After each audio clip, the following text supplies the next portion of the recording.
I'm being honest, need to have your karma. It's not my job, not my job, not my job, not my job. It's not my job, not my job, it's not my job. Not to take care of you, to be there for you, betray my truth like I used to do. Oh, it's not my job, not my job, not my job, not my job. So thank you, Riley Hope, for your song, Not My Job. That is an earworm. Always, is it a bad thing? Because that is in my head constantly. And I think it's a good thing, but it's so applicable to what we are going to talk about today. And you can find information about Riley Hope on her Instagram, or I will have the links to all of the places that you can find Not My Job in the show notes. And please follow her on social media. Look for her song wherever you listen to podcasts. So let's start today's episode with a poem from a listener. The poem is called The 1,000 Little Paper Cuts. They say love shouldn't hurt, but here's the thing. It's not the giant wounds that make us sing. It's the tiny paper cuts day after day. I'm just trying to help, they love to say. A sigh here, an eye roll there. Did you really need to buy that pair? A forgotten birthday, a backhanded praise. You look so good for someone your age. The dishes left, just one or two. The plans change last minute, nothing new. The subtle digs about your friends, the jokes that never make amends. 1,000 cuts so small, so slight, each one too tiny for a fight. But add them up day after day and watch your joy just slip away. So here's the healing every nick, to seeing through each little trick. Because paper cuts, though small they be, can slice right through your sanity. So thank you to that listener. And another person sent me in a limerick, and it goes like this. There once was a spouse oh so sweet, whose cuts made my life incomplete. Each jab was so small, you'd see none at all till I found myself knocked off my feet.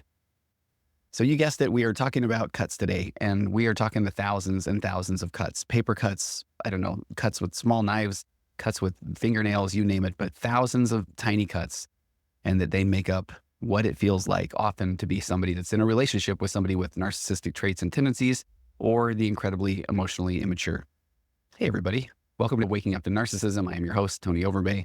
I'm a licensed marriage and family therapist and a host of a variety of podcasts, including The Virtual Couch and The Mind, the Mirror, and Me with my daughter Mackie, Murder on the Couch with my daughter Sid, Love ADHD with Julie Lee, and also one that I haven't talked enough about, the Q&A Files. This is a really fun podcast venture that I've done with my friends Jeff and Trisha Jameson. Trisha is a life coach, and Dr. Jeff is a board-certified physician, and I am a marriage and family therapist. And you put the three of us together, and we get questions from listeners, and then we answer them from our three different, I don't want to say modalities, but just we all have slightly different takes on how we would react or answer certain people's questions. And I bring that up because we've been doing a lot of questions lately around narcissism and emotional immaturity in relationships. And what I love about it is I like coming at it from the therapist angle. Trisha Jameson has a lot of experience in working with people who are in relationships also with people that are emotionally immature and narcissistic. And she has a lot of very, very good practical advice for people that often feel stuck. And she has a really nice way to help you raise that emotional baseline and get in touch with your values, which puts you in a position to be better, your best self when you're interacting with or trying to navigate or figure out your relationship with your narcissistic or emotionally immature partner. And then Dr. Jeff, as a doctor, talks about a lot of the body keeps the score vibes. So I highly recommend you go find that. I'll put the link in the show notes, the Q&A files. And then I'm planning on running a bonus episode here on Waking Up to Narcissism in the not too distant future, but I would recommend go subscribe to that right now. So before we get to the cut examples, and we have a lot of them today, including a new segment that I am calling the speed round of Death by 1,000 Cuts, I would really like to invite you all to jump on board my train of thought. And you're getting on a couple of stops back from the actual destination that we're headed. So bear with me because we're going to go through probably a little bit of a landscape that you may not recognize, but I hope you can trust me when I say that I think you really will appreciate the destination. So we're going to talk about shooting free throws and basketball, something that while I can imagine not everybody has done, but I'm hoping you've maybe even watched somebody else do it. And if you've thought, yeah, I could do that, or why aren't they better at that if that's what they continually practice or that's their job? So the brilliant thing about free throws is that you can spend years mastering the art of shooting free throws. You can read about free throws. You can dive into the theory, the ideal arc, the perfect follow through, the physics, the spin, the trajectory, and you can watch endless hours of game footage of legends everywhere from Rick Barry, who had a very unconventional but very deadly underhand shot, AKA the granny shot, Or we go to modern day, somebody like Steph Curry, whose effortless precision just seems almost robotic. And it's the same thing. It's effortless. It's every time. And he gets the same result over 90% of the time. And if you ever try to get good at free throws, you can practice tirelessly. You can perfect your form under the quiet hum of the fluorescent gym light, the ball whispering through the net over and over and over again. And when you find your groove, and I've been in this place where you think, I might not ever miss again, until then immediately you clank one off the back of the iron. But now let's talk about taking those skills into a real game when it matters more. How can you truly understand what you'll actually do when you're truly tested? Because the theory may make perfect sense to you. You can replicate the conditions of fatigue in a game, late fourth quarter, when you won't even know if you have enough gas left in the tank. So practice, you find yourself just running drills and lines until your legs just scream and your breath is coming out in shallow gasps. And then you step to the line and you're going to practice sinking shot after shot, even when you're fatigued. And if you know where you'll be playing, you can even familiarize yourself with the court and where the big game will happen. And you can shoot free throws in the exact spot that you'll stand. You can imagine and visualize, which is a wonderful thing, the roar of the crowd. And at that moment, you might think, okay, no, I think I'm good. I think I've got this. But then the moment actually comes. So I got to do my best to set the stage here. It's a championship game. Score is 87-86. You're down, but you were fouled while taking a shot. But time had expired. Suddenly, the weight of it all is on your shoulders. And you step to the line, and it's actually not the gym that you know anymore. Maybe you're on the road. You're deep in enemy territory, and you're surrounded by thousands of fans who want nothing more than to see you fail. You're cramping. The crowd is a living thing, a mix of jeers and boos, and it's crashing over you in these giant waves. And they even brought props, and they're waving signs and inflatable noodles, and there's a sea of bright swirling colors, and they are all absolutely meant to distract you. And you're in a gym that has the transparent glass backboard, so you can actually see the faces of the opposing crowd. And fans are screaming insults, and their eyes are just gleaming with insanity. And they know what's at stake for their team. You have to miss. This is the part where they feel like they are actually the sixth man. They are part of their team's success. And you know this isn't just a game, it's your legacy. You miss, you're the scapegoat. You're the one who let the team down. And sure, there were hundreds of plays that led up to this moment, but only the diehard fan will ever remember any of the plays that others maybe failed to execute. But pretty much everybody's going to remember the championship game when time expired, and you're that guy that either made the free throws or you missed them. So you make them, you are a hero. You're immortalized in school lore. Your name is whispered with reverence in future locker room pep talks.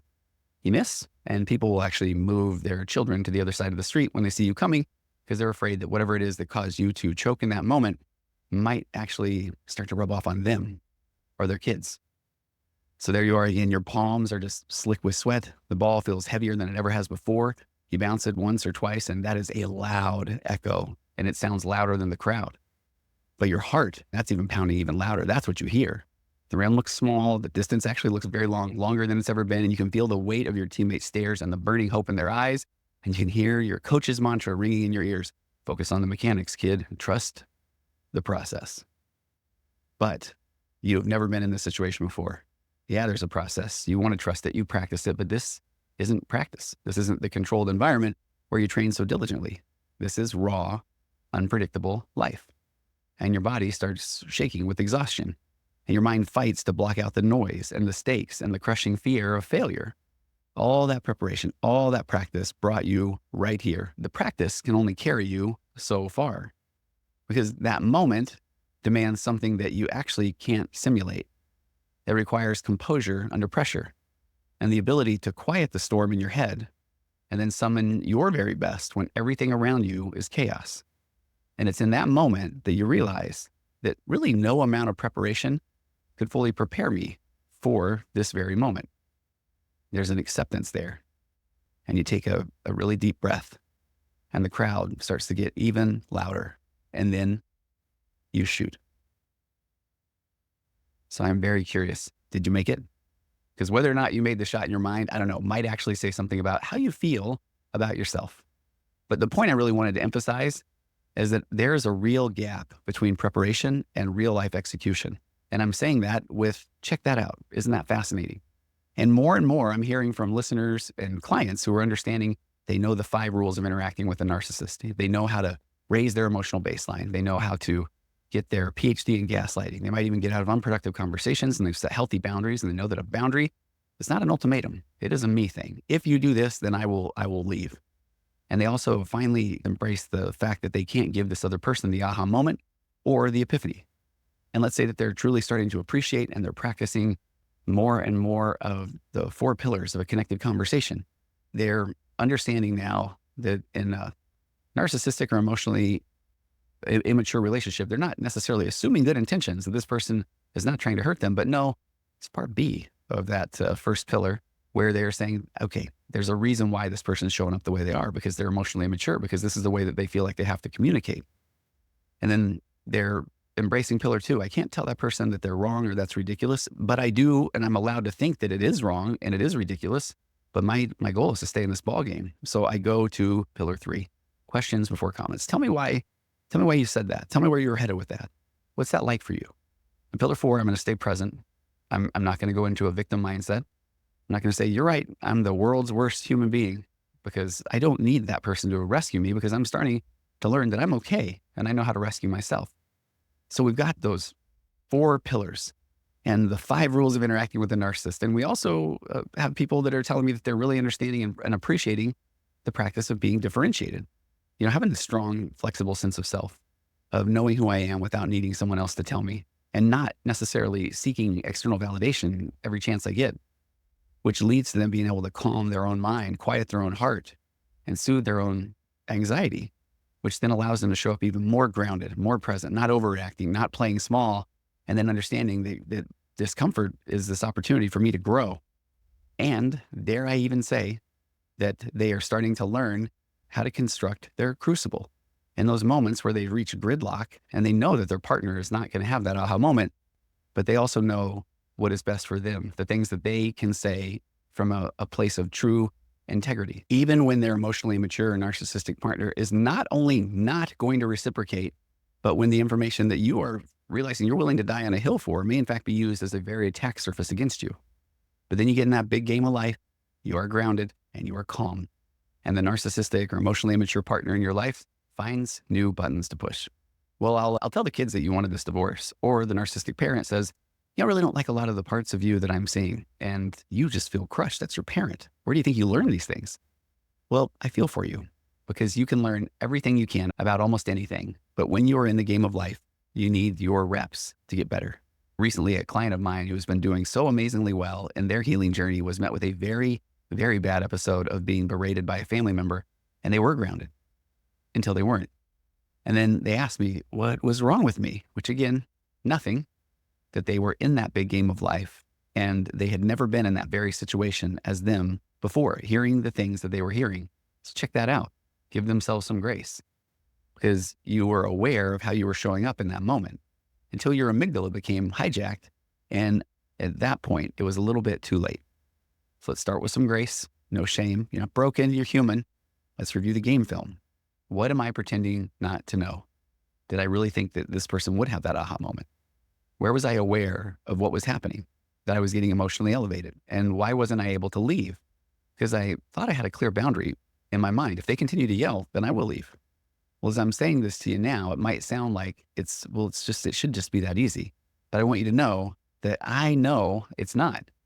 Because I truly believe that you can't guide others to places that you haven't explored first yourself. And I want you to know that I create the content that I do, and I work with the population of clients that I do, because I have and continue to be exploring the places that I hope to help lead people to. And I see you.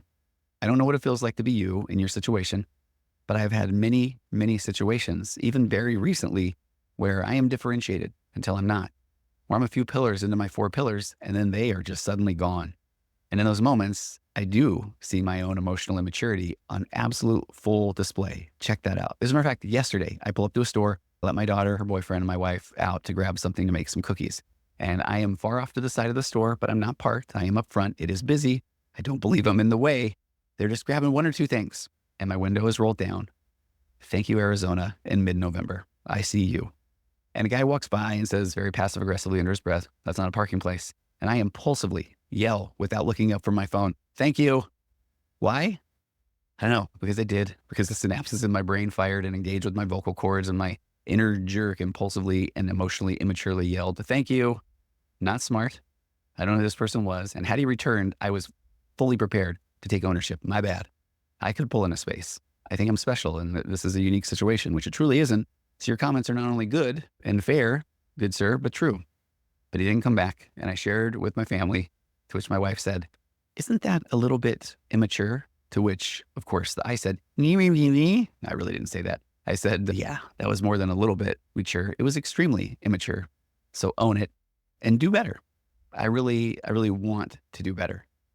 With that in mind, I would like to invite you, whether it is your first time or you're returning, to check out the Waking Up to Narcissism premium question and answer episodes on Apple Podcasts, but even more so, my new Patreon account. So just head over to patreon.com/virtualcouch, and I'll have that in the show notes, but there you will find bonus content from both the Waking Up to Narcissism podcast and the Virtual Couch podcast, plus more. This truly brings me back to why I have shared that free throw analogy.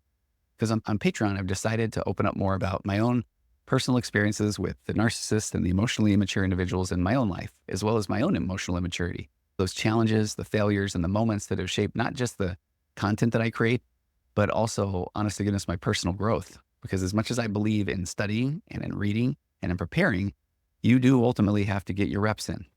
And for me, those reps have often involved learning through failure.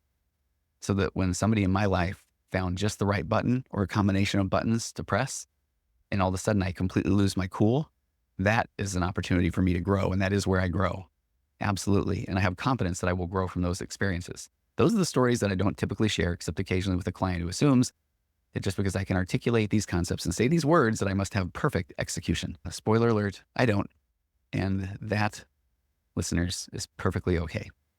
So if you are curious or you want to dive deeper into these stories and more, then check out the Patreon link in the show notes, or feel free to reach out to me directly at contact@tonyoverbay.com. And Patreon will be where your questions will be answered and where I'll share the kind of true vulnerability that doesn't always make it into the podcast. And I'm actually really excited to share more of that from a very vulnerable place. So let's get back to those cuts. So I think it is very safe to say, with this being the 8th installment of the Death by 1,000 Cuts series, that this metaphor really captures what it feels like to be in a relationship with somebody who is emotionally immature or narcissistic. This feeling of these death by 1,000 cuts, these little cuts where eventually you bleed out. And I think on several occasions, I try to explain the origin story of this phrase. And what I'm very curious about is if even my finding of the origin story has changed over time. Have I confabulated that narrative? The phrase actually it's a pretty intense origin story, because it actually comes from a ancient Chinese execution method called, I think it's Ling Qi, which was used up until 1905, where, well, you can probably guess from the name of what it's involved, pretty grim stuff.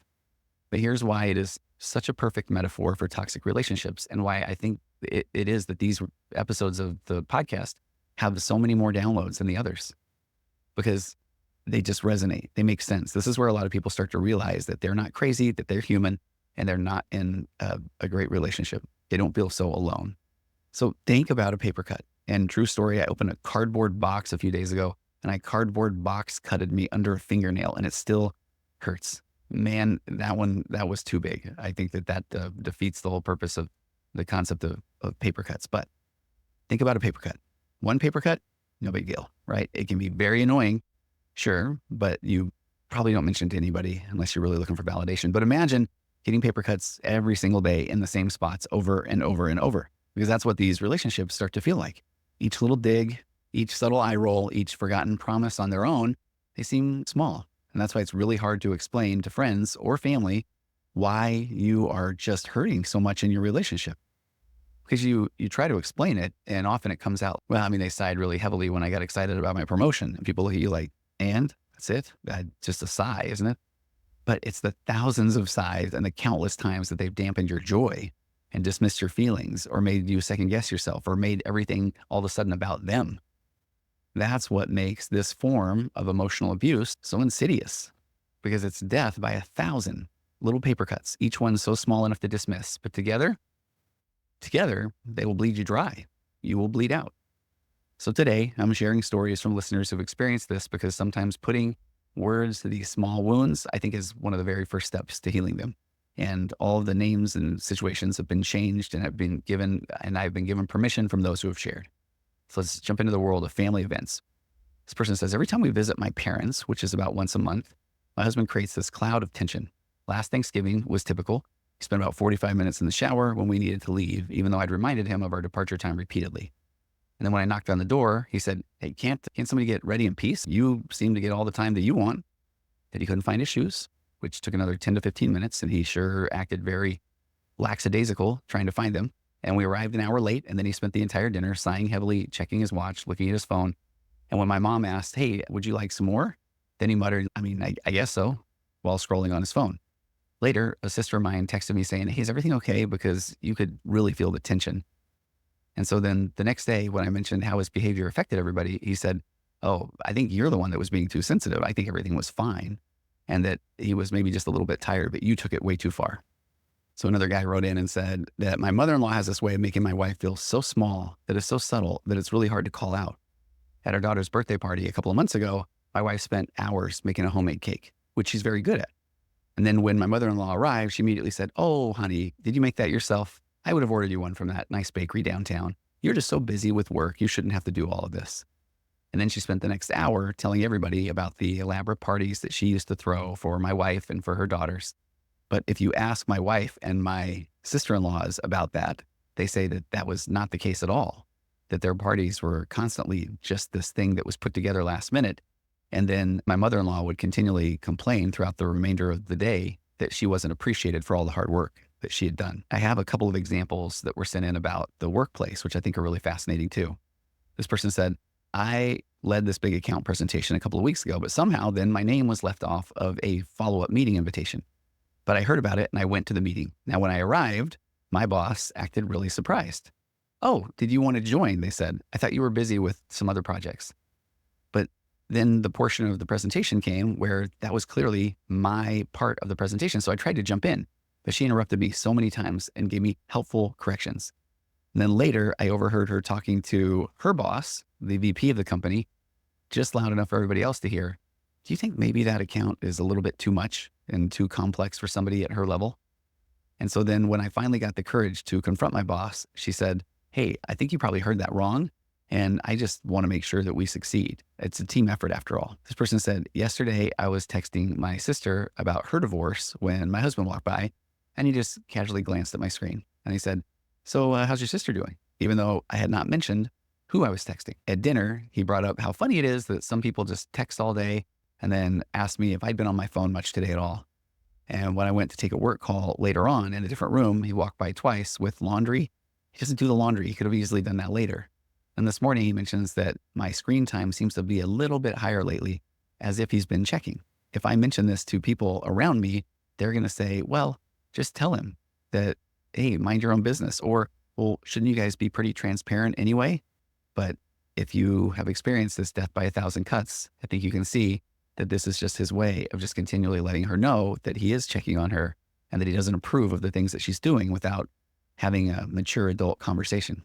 Here's another one. A person said, I got a promotion last week after 2 years of what I felt was very hard work. When I came home and I told my husband, his first response was, hey, that's nice. I guess they did need to fill that position quickly since another colleague of mine had left. At a dinner with friends later that week, when one of my friends congratulated me about the promotion, he immediately jumped in with a short story about his own promotion from a few years ago.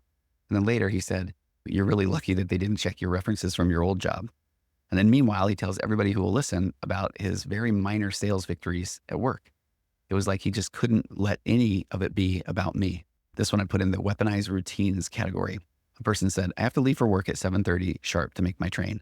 My wife knows this. Last Wednesday was pretty typical. She got into the shower at 7, using all the hot water, taking 25 minutes, despite my knocking. And when I mentioned it, she said, you should wake up earlier if you're so worried about getting there on time. So that evening, I had just finished deep cleaning the kitchen when she came in, made a sandwich, and left crumbs everywhere, and left the knife out, and butter was everywhere. And when I sighed, she said, I'll clean it later, but she doesn't. And this happens at least 2 or 3 times a week. And it feels like I'm keeping score, but I'm starting to lose my mind. Here's a financial manipulation example. My dad insists on paying for my new laptop when mine broke, even though I said that I can handle it. Last week, when I disagreed with him about a career choice that I wanted to make, he casually mentioned, man, I hope that laptop's working out. That was a really big investment. And then yesterday, he took the family out to dinner for everybody. He ordered expensive wine for all of us and then made a point of showing my sister and me the bill before paying, saying, it's really good that I can still provide for my kids. And then later he commented on my clothes looking, quote, discount store quality while showing off a new watch of his. I've got a few examples of co-parenting. Just yesterday, I had told our son no more sweets before dinner because he'd already had a cookie. But as soon as I left the room, I heard my wife say, don't worry, one small piece of chocolate's not going to hurt. We just won't tell Dad. He's being a little bit strict today. At bedtime, when I said 8:30 was lights out, she said, maybe just one more show. Mom's not as mean about bedtime. And then this morning, he woke up a little bit early, and so she let him play video games before school, something that we've agreed on over and over was only for weekends. And then even my little son told me that I was overreacting when I brought it up. Okay, I have a lot of them that I want to throw in the speed round category, and I'll comment about some of these more. So let's first take on family events.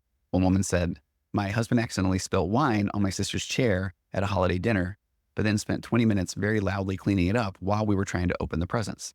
It was as if he was trying to make this point that nobody was helping him. So I think this one's really fascinating because it just is about, everything needs to be about this person, even if it's them that spilled the wine. And I can only imagine that I wonder what the excuses were about it. Maybe the sister-in-law didn't have coasters out, or a little kid ran by, or maybe a brother-in-law filled the glass up too high. But regardless, when the wine was spilt, why couldn't he just clean up the wine and not make it about him and not huff and puff?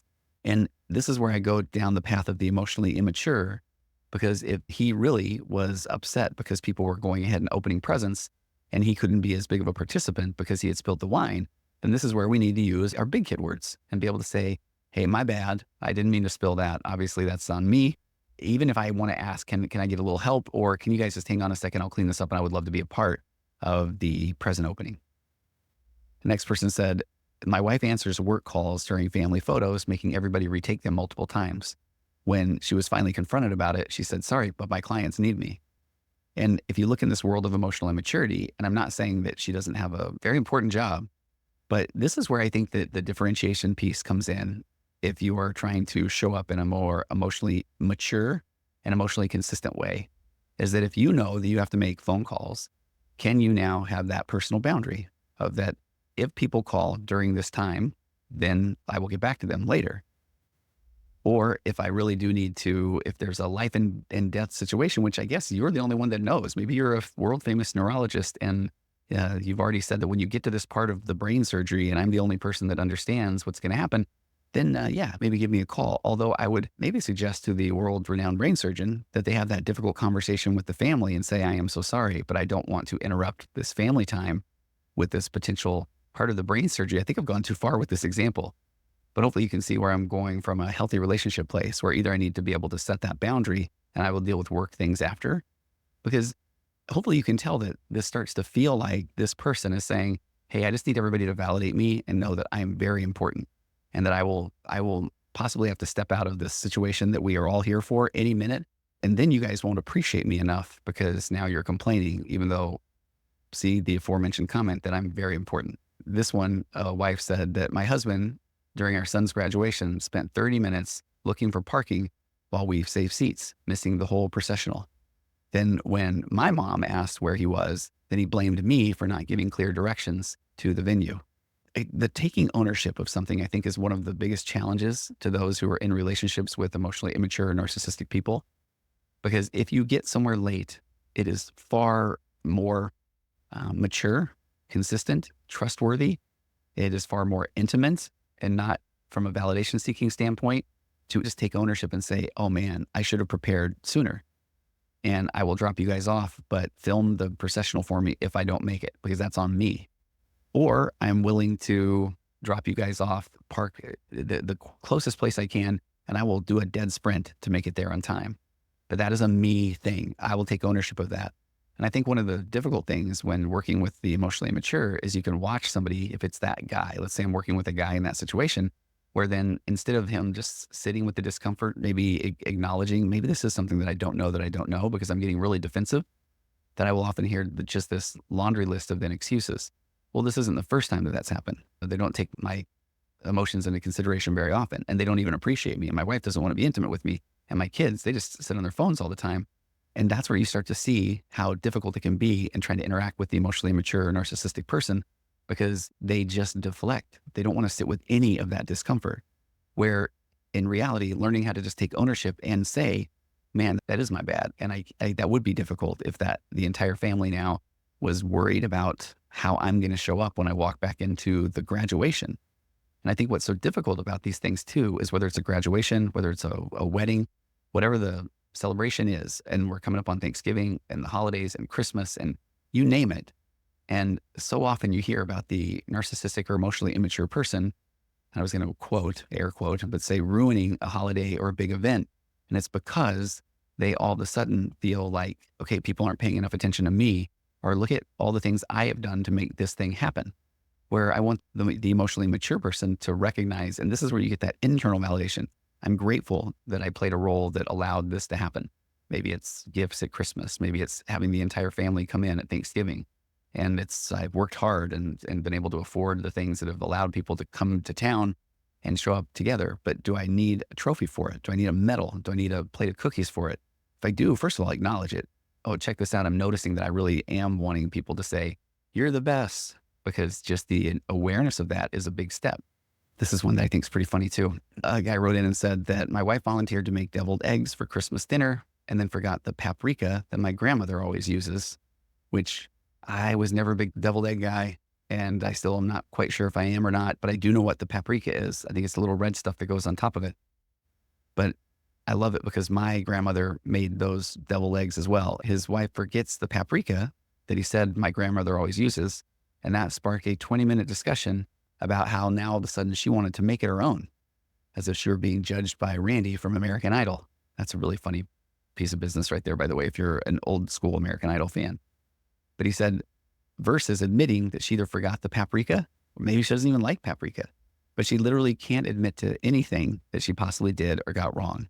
And yes, I will allow the all or nothing statement because this is what this listener wrote in. I think maybe we're starting to see a little bit of a theme of today of ownership and accountability, and that it must feel scary to the emotionally immature to say, man, I forgot, or I'm not sure, or that's on me.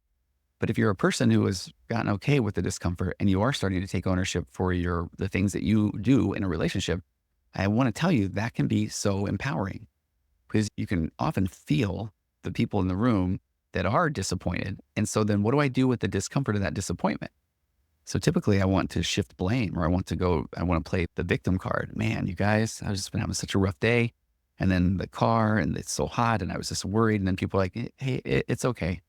Versus me being able to say, my bad. I totally forgot to plan earlier, or I thought that it wouldn't take this long. Because then people can still be allowed to have their feelings. They can still be angry, and that's okay.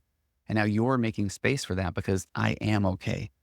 I think that's one of the most powerful parts about being differentiated, is knowing that I am okay.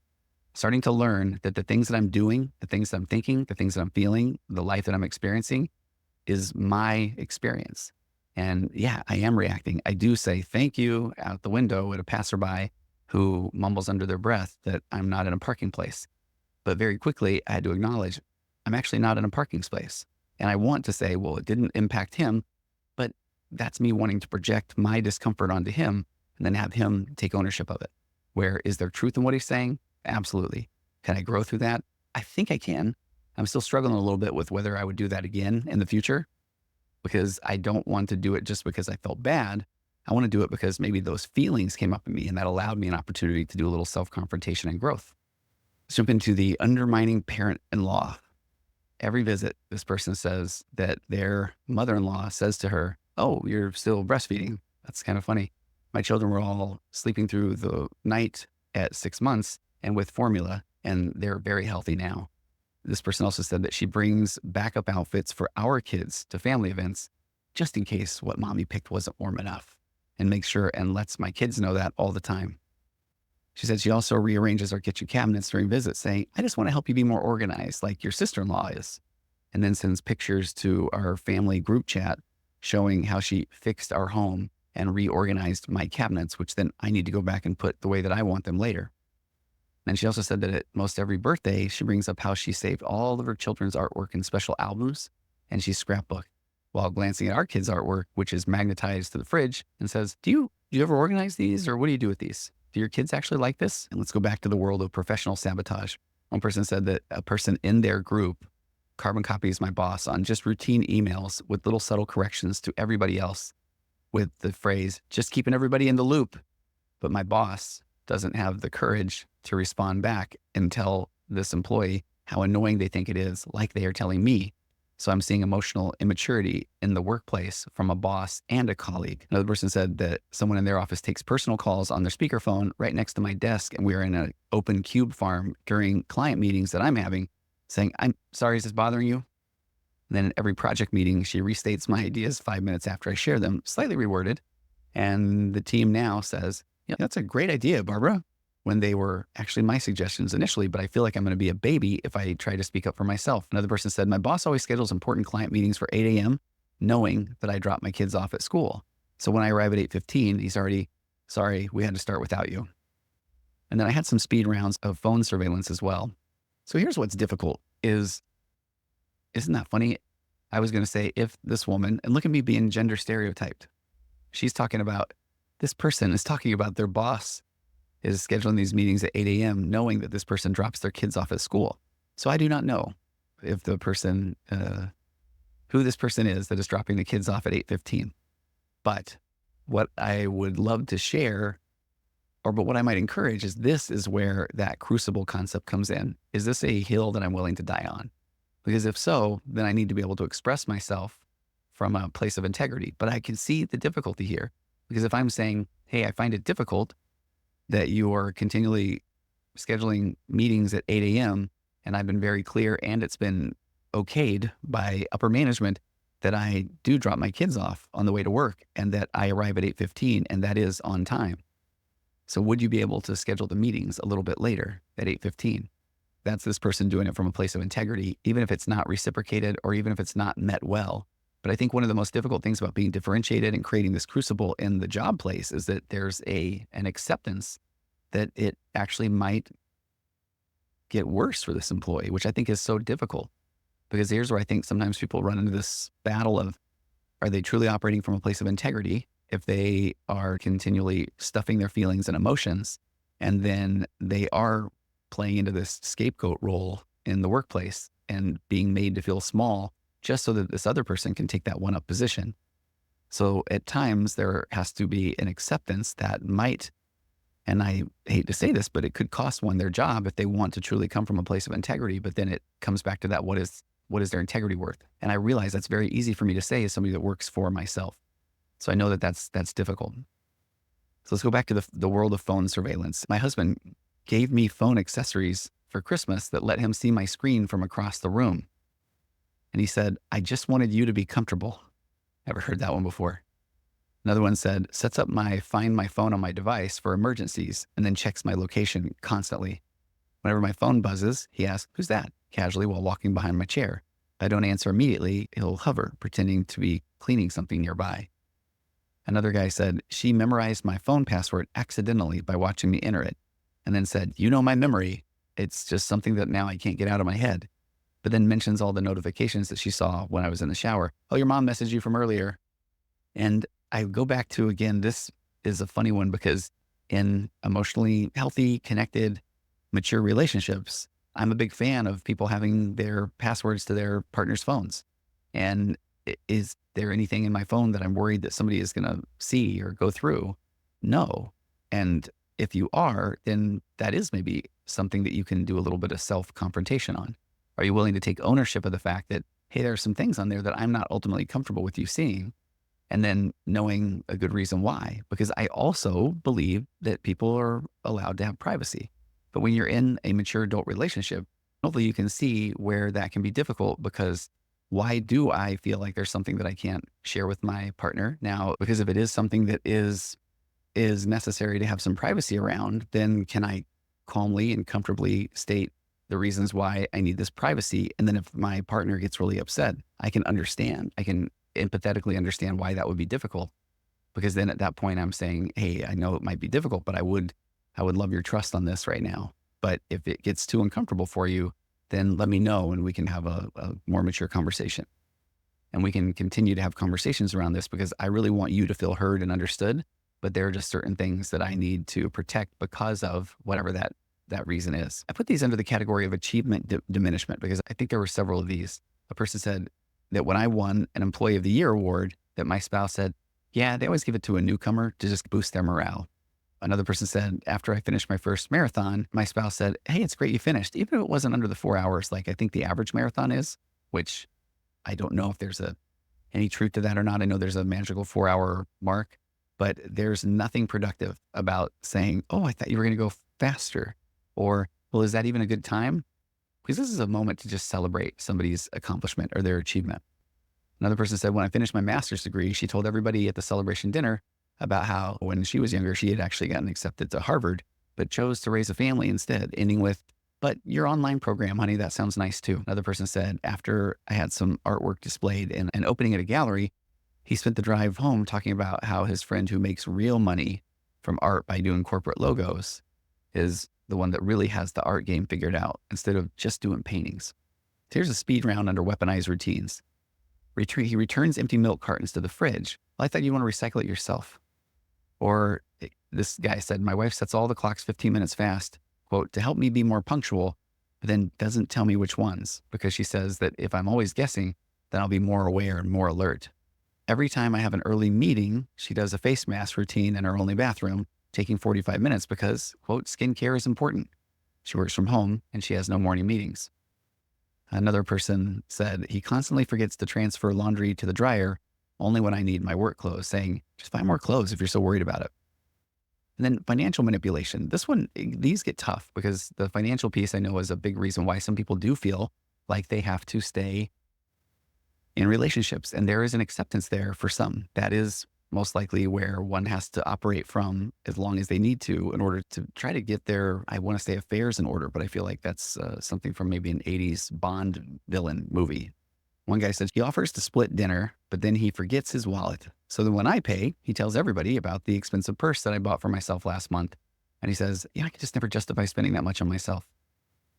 This next one is one that the comments on Venmos are really fascinating to me because I almost feel like as much as I use the service myself, the comments, other than trying to make funny jokes about them, I'm not really sure if they're very helpful or very productive. And this woman said, he Venmos me for his half of utilities with public comments like, again, and a little crying face emoji, or supporting your expensive taste and leaving all the lights on. And, hey, I didn't know we hated the environment so much, visible to all of our friends. Tags me in social media posts about budgeting. Oh, thought of you when I saw this guide for overspenders. Again, doing this in the public forum. Announces my salary at family gatherings. Hey, we're all family here, no secrets. I wish I knew more on that one. The salary thing is a really fascinating one because I've worked with people that have wanted to pretend that they do better than they do, except for when it becomes a matter of someone else in the family needing something. And now all of a sudden, oh no, I don't do that well. I do really well when it's time to be admired for doing well. But then if there's actually somebody that might need some help, just make sure we don't do that. Co-parenting undermining. When I enforce our no iPad at restaurants rule, she slips our daughter her phone under the table whispering, just don't hold it up where daddy can see. Here's another one that says, after I spend an hour helping with homework, he comes in saying, let daddy help. Mom's better at the creative stuff than math. Despite I'm literally an accountant. Buys noisy toys right before bedtime, but daddy lets them play drums before sleep. I don't know if that one's literal, but I think we can see the point. Or mom's rules don't count at fun dad's house while giving them energy drinks at 8 p.m. Those both came from the same person. Either that is a pretty interesting household, or maybe they have a penchant for grandiosity, shall we say. What did we learn today? I think that the first big takeaway, the power of patterns. Because what we saw, I think, in all these stories about single incidents is that there's a relentless repetition. You know, the snarky comments about your coffee order isn't just about coffee. The slow walk to the car before your family event isn't just about being late. These are tactical behaviors that create an environment of tension and constant anxiety and self-doubt. What are some things you can do? I do recommend start keeping a simple journal. And I used to say not to build a case, but a little bit of case building, but more to recognize patterns. Because when you see these behaviors written down, you'll start noticing how predictable they can be and maybe sometimes strategic. And that helps you move from maybe I'm being too sensitive to, okay, this is a pattern. And I think that maybe this is more of a pattern of control. And maybe the second takeaway today would be the weaponization of plausible deniability. Because notice how nearly every example that we talked about today could be explained away. I was just joking, or you're reading too much into things, or the old classic, that's not what I meant. This isn't accidental. It's a strategy that keeps you questioning your own reality, which then inflicts yet another cut. And unfortunately, you end up wasting a tremendous amount of your emotional calories, emotional energy, and time trying to make sense of nonsense and wondering what is wrong with you when nothing is. You're just trying to figure out how to improve a relationship, but you're doing it blindfolded or with both arms tied behind your back. So what can you do? I really want you to start trusting your body's response, because your anxiety about taking a shower or checking your phone or enjoying a moment of relaxation, let's start looking at it as that's not paranoia. That's your body keeping the score of all of those small cuts. Your feelings are evidence, even when the behaviors seem like they're too small to matter, because they're small enough that they do matter to you, even if they don't matter to somebody else. Maybe one more big takeaway, the importance of validation, because I think a lot of listeners write in saying some version of I thought I was the only one, or I didn't think anybody else would understand. But these small wounds are designed to isolate you because they seem so minor to other people. But today we heard for the 8th installment how universal these experiences actually are. And I have plenty more that I could pull for episode 9. What can you do? Share your story, whether in a support group or with a therapist who understands narcissistic abuse or the emotional immaturity or the podcast community even. When we share these small stories, we help others understand that they're not alone, that they're not crazy, and that these death by 1,000 cuts relationships are very real and they are very valid experiences. Because I just want you to remember that no single paper cut's enough to make you question your entire relationship. And that's exactly why this form of emotional abuse is so effective. But understanding these patterns, trusting your experience, your gut, and sharing your story can be really powerful steps toward healing and starting to reclaim your reality. And then one more thing that I want to talk about, and I think this is crucial, self-compassion. Last week over on the Virtual Couch podcast, I had my associates and friends, Nate and Marla Christensen, on, and we talked about the importance of self-compassion. And I highly recommend that episode, but it's based off of the work of Dr. Kristen Neff. And Dr. Neff is an associate professor at the University of Texas at Austin in their Department of Educational Psychology. And she's been credited with conducting the first academic studies into self-compassion. And her research shows that self-compassion is not just being nice to yourself.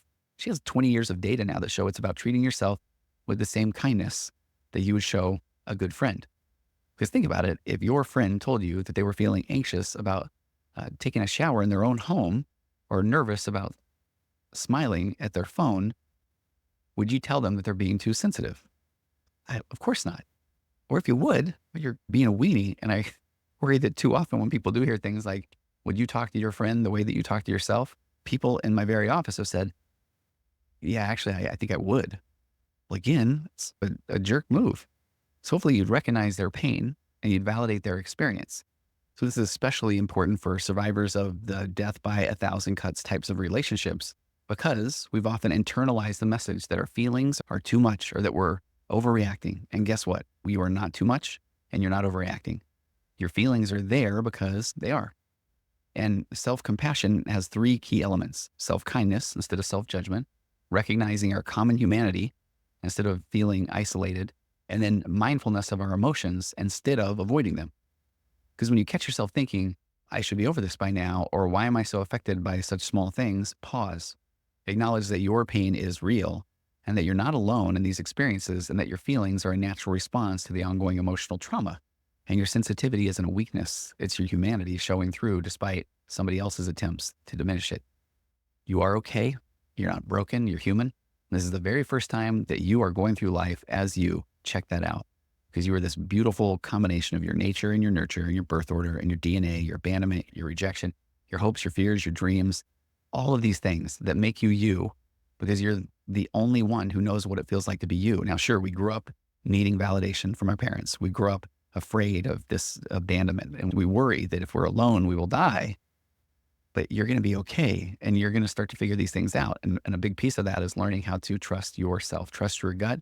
And even if that doesn't mean you're necessarily taking action on things today after listening to this podcast, you're just now starting to know what you didn't know before. And that is part of this process of becoming, or this path of enlightenment. He didn't know what he didn't know. Now it's so hard to implement things, or what do I do? And over time, you're going to do the things that you are learning about more than you don't. And at some point you become. And that interior landscape of your mind, or what it feels like to be you, this concept of the implicit memory, which is based on the slow residue of lived experience, will start to change. And I promise this is the part where one cannot lead someone to a place that they've never been before. And I want to promise you that when you really invest in this work on loving yourself, self-compassion, self-care, that over time, what it feels like to be yourself is pretty good. And your default can change from the what's wrong with me, or I don't even want to engage in life, or I don't want to deal with these uncomfortable things, to I am present. I will figure this out. Check that out. These are thoughts and feelings and emotions. And I'm going to grab hold of the ones that I think are really helpful and productive to me, because I'm aware of who I am and what values I really want to go after in my life. So if you have questions, thoughts, experiences, please reach out to me at contact@tonyoverbay.com. I would love your stories of the Death by a Thousand Cuts. I hope you will find me on Patreon, and let's continue to go on this journey together. And I hope you have an amazing and wonderful week. And I will see you next time on Waking Up to Narcissism.